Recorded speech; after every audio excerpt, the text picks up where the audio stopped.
బాగు చేయాలంటే హైడ్రా ద్వారా నీళ్లు వర్షం వస్తే మునిగిపోతాయనే భయం నుంచి మళ్లీ చెరువులు కుంటల్లో ఇళ్లు కట్టిన వాళ్ళని ఇవాళ నిన్న కూడా పడగొట్టారు. దీనివల్లనే ప్రపంచ స్థాయి గుర్తింపు వస్తుంది. ప్రజల కోసం ప్రభుత్వం పనిచేస్తుందనే నమ్మకం కలుగుతుంది. అంతేకాకుండా మూసీ నది ప్రక్షాళన, సుందరీకరణ ఈ రెండు కూడా రేవంత్ రెడ్డి గారు చేస్తారని ప్రకటించి ఇక్కడ నుంచి మంత్రులు ఇతర ఎంపీల టీముని వేరే దేశాల్లో పోయి ఆ దేశాల్లో ఉన్న మురికి నదులు ఏ రకంగా బాగు చేస్తారో చూసి దాన్ని ఇక్కడ కూడా అమలు చేయాలని ఏర్పాటు చేస్తున్నారు. ఇది హైదరాబాద్ బ్రాండ్ ఇమేజ్ ని కాపాడటానికి చేసేటటువంటి కార్యక్రమం.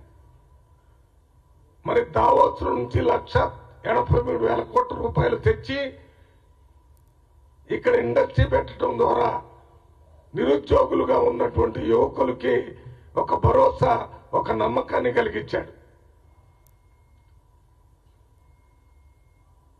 ఇవే కాకుండా హైదరాబాద్కి ఇంత ముందే ఓఆర్ఆర్ కాంగ్రెస్ పార్టీ ముఖ్యమంత్రి రాజశేఖర రెడ్డి గారు పూర్తి చేస్తే ఇప్పుడు రేవంత్ రెడ్డి గారు రీజనల్ రింగ్ రోడ్డును కూడా కేంద్ర ప్రభుత్వంతో కాంగ్రెస్ పార్టీ సీఎంగా ఉండి బీజేపీ ప్రభుత్వం ఉన్న ఫెడరల్ వ్యవస్థలో మనం కేంద్ర ప్రభుత్వంతో మాట్లాడి మనకు రావాల్సిన నిధులు తెచ్చుకోవాలనే దాంట్లోనే భాగంగా ప్రధానమంత్రిని వారితో పాటు సర్ఫేస్ ఎన్ఫోర్స్మెంట్ నితీష్ గడ్కరీ గారిని అందరినీ కలిసి దానికి పర్మిషన్ తెచ్చి దానికి టెండర్ పిలిచేటటువంటి కార్యక్రమం చేసి 4th సిటీ అని కొత్తగా ప్రణాళికలు ఏర్పాటు చేసి మన regional ring road, outer ring road మధ్యలో కనెక్ట్ చేస్తూ రోడ్లు ఏర్పాటు చేయాలని, regional ring road, outer ring road మధ్యలో సబర్బన్ సిటీస్ ని ఏర్పాటు చేసి హైదరాబాద్ డీకంజెస్ట్ చేసి బెంగళూరు ఇతర బాంబేలో ఉన్నటువంటి ట్రాఫిక్ ఇష్యూ లేకుండా చేయడానికి ప్రణాళికలు సిద్ధం చేసి ముందుకు పోతున్నారు.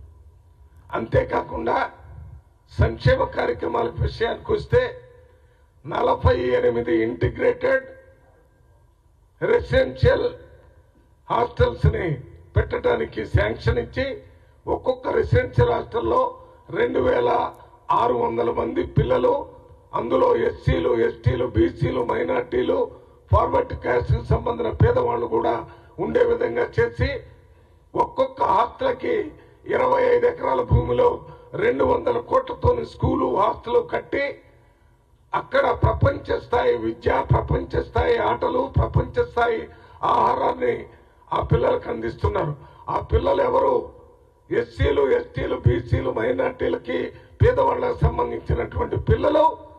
ఆ స్కూలు కానీ ఆ స్కూల్ చుట్టుపక్కల ఉన్న భూస్వాముల పిల్లలకు కూడా లేనంత సౌకర్యాలు పేద ప్రజలకి కల్పించి 5వ తరగతి నుంచి ఇంటర్మీడియట్ దాకా అక్కడ పిల్లలు చదువుకోవటం వల్ల కుల భేదాలు కానీ మత భేదాలు కానీ లేకుండా వాళ్ళంతా సమాజంలోకి వచ్చి ఒక మంచి సమాజాన్ని ఏర్పాటు చేయడానికి ఇదొక ఫౌండేషన్ లాగా, ఇదొక పెట్టుబడి లాగా రేవంత్ రెడ్డి గారు ఈ కార్యక్రమం చేశారు.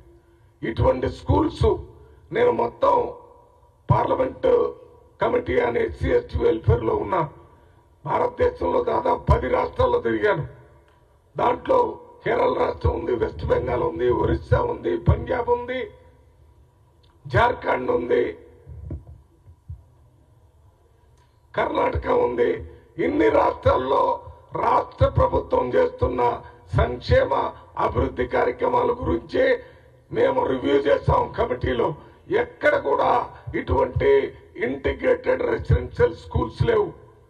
మన దగ్గర ఉన్నన్ని రెసిడెన్షియల్ హాస్టల్స్ ఇప్పుడు ఎన్ని ఉన్నాయో ఎస్సీలకు, ఎస్టీలకు, బీసీలకి అన్ని కూడా లేవు.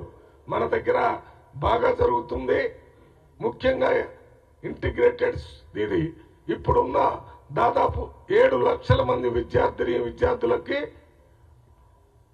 SC ST residential hostels regular hostels లో మొన్ననే ముఖ్యమంత్రి గారు మెస్ ఛార్జీలు 40% పెంచాడు.